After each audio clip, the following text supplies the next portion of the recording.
Fadilah daripada puasa Arafah itu juga adalah siapa yang puasa, dia benar-benar puasa sesuai dengan syariat, diterima pahalanya oleh Allah Ta'ala, maka niscaya, perhatikan, maka niscaya dia dijamin tidak akan meninggal dunia sampai tahun depan.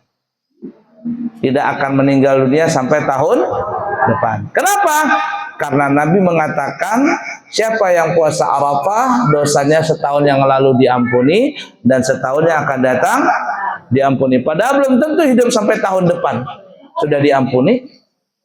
Jadi siapa yang kepingin hidup sampai tahun depan, yang masih punya hutang, yang masih banyak tanggungan, puasa tanggal 9 Zulhijjah. Kalau kada puasa, hati-hati, jangan-jangan jangan-jangan meninggal dunia itu. Bukan berarti kalau kada puasa 9 Zulhijjah itu meninggal. Nah juga sih. Cuman kata ulama kalau puasa insya Allah dijamin kada meninggal. Udah dipaham kira-kira?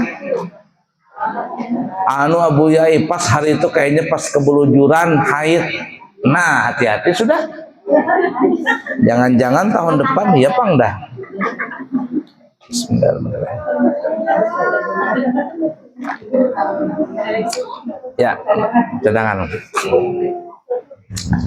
Udah dipaham kira-kira lah. Nah itu fadilah daripada 89 Dzulhijjah. Kemudian tanggal 10-nya kita berhari raya dan sunnah berkurban. Nah ini yang kita bahas. Berkurban ini hukumnya sunnah seperti halnya akikah. Cuman kalau berkurban ini itu adalah dianjurkan bagi orang yang mempunyai kelebihan harta. Tapi kalau akikah adalah disunahkan bagi orang tua yang baru mempunyai anak baru lahir. Akikah dan kurban ada perbedaan dan ada persamaannya. Apa perbedaan dan persamaannya? Kita bahas persamaannya dulu. Adapun persamaan antara akikah dan kurban, satu, hewan yang disembelih itu sama. Boleh sapi, boleh onta, boleh kambing. Cuman kalau akikah dianjurkan untuk kambing. Itu akikah. Tapi kalau mau sapi boleh juga. Kalau mau onta juga boleh. Nabi kita ketika sudah masuk sampai syariat Islam di umur 40 tahun, beliau kurang lebih 40 tahun, beliau mengambil 100 ekor onta. Lalu beliau menyembelih onta tersebut dengan tangan sendiri sebanyak 63 ekor. Dan onta-onta itu berebutan kepingin disembelih oleh Nabi. Kalau dia bisa bicara, ya Rasulullah aku berdahulu disembelih, berdahulu. Berebutan onta ingin disembelih. Kalau tukang jagal di masjid, panitia kurban, bukan berebutan sapinya, bukahan sapinya. Takutan melihat pisau hendak digorokkan ke lehernya. Kalau Nabi onta berebutan. 63 ekor dipotong oleh tangannya Nabi sendiri, sedangkan sisanya 37 ekor Sayyidina Ali yang memotongnya. Nah kata ulama itulah akikahnya Nabi, karena dilakukan setelah syariat Islam turun, setelah Nabi diangkat menjadi Nabi dan Rasul. Dan itu menjadi isyarat bahwa umur Nabi kita adalah 63 tahun, karena beliau memotong 63 ekor onta.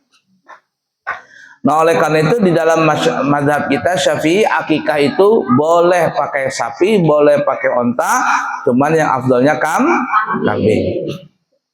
Ini persamaan antara akikah dengan kurban, alias hewannya sama, umurnya sama, kemudian juga kualitas sapi, kambing, ontanya juga sama. Udah dipaham dulu ya? Perbedaannya, nah perhatikan ini. Adapun perbedaan akikah dan kurban. Satu, kalau akikah itu ibu-ibu dilakukan hanya sekali seumur hidup. Siapa yang melakukannya? Orang tuanya. Orang tua yang berisi anak. Kapan dilakukannya? Yaitu setelah 7 hari dari kelahiran anak tersebut. Kalau anak itu lahirnya hari Senin umpama, maka akikahnya itu dipotong pada hari Ahad. Senin, Selasa, Rabu, Kamis, Jumat, Sabtu, Minggu, Ahad. Dipotong di hari Ahad. Walaupun nanti masaknya di hari Senin. Yang penting motongnya hari Ahad. Kalau orang tuanya tidak bisa mengakikahkan anaknya di hari ke-7, di hari kelahirannya, setelah hari ke-7 dari hari kelahirannya, maka hari yang ke-14, 7 kali 2. Berapa? Hari yang ke-14. Kalau orang tuanya tidak mampu juga di hari ke-14, maka 7 kali 3. Berarti hari yang ke-berapa? 21. Kalau orang tuanya tidak juga bisa mengakikahkan anaknya di hari ke-21, maka orang tuanya mengakikahkan anaknya itu sebelum anak itu baligh. Sebelum baligh. Kalau orang tuanya tidak bisa juga mengakikahkan anaknya sebelum anak itu baligh, maka apabila anak itu sudah baligh, sudah dewasa, dia mempunyai pekerjaan sendiri, mempunyai uang sendiri, lalu dianjurkan bagi dia untuk mengakikahkan dirinya sendiri.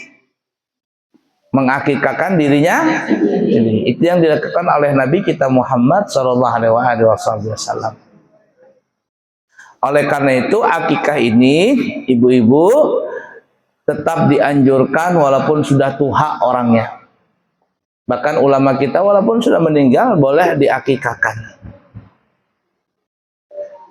Untuk apa? Untuk penebusan diri. Kullu mauludin marhunatun biaqiqatihi. Semua anak itu terlahir dengan tergadai. Dengan tergadai. Kecuali ditebus dengan akikahnya. Motong hewan kambing tadi atau sapi atau onta. Ya, udah dipaham dulu. Kalau laki-laki 2 kambing, kalau laki-laki 2 bagian dari sapi atau dari onta. Ya, 2/7 dari sapi atau onta tadi. Lalu apa yang dimaksud dengan tergadai? Perhatikan betul-betul ya, supaya tidak salah paham nih. Apa yang dimaksud dengan tergadai? Namanya tergadai itu, ibu-ibu, berarti kita belum bisa memiliki barang itu kembali.